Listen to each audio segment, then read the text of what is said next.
Hi friends, దీన్ని కోడి మటిది ఉడకబెట్టిన కోడి కొయ్యటలకి ఎలా ఉడకబెడతాం ఇప్పుడు ఫ్రై చేస్తాం చూడండి. దీన్ని ఇప్పుడు నూనెలో వేసి అనమాట ఫ్రై చేసి చూపిస్తా.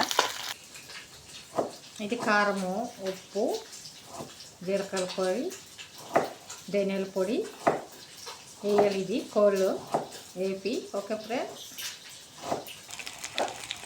ఇప్పుడు కోడి వేపుకొని ఫ్రెండ్స్, ఇప్పుడు జీలకర్ర పొడి, ధనియాల పొడి, కారం, ఉప్పు వేస్తున్నాను ఫ్రెండ్స్. ఫ్రై అయిపోయింది ఫ్రెండ్స్. నా వీడియోకి ఒక లైక్ చేయండి. ఫ్రై చేస్తేనే అయిపోయింది. సబ్స్క్రైబ్ చేసుకోండి ఓకే ఫ్రెండ్స్. చూడండి, చాలా బాగుంటుంది ఇలాగా ఫ్రై చేసుకుంటే.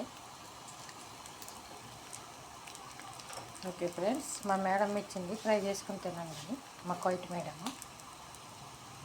Bye friends.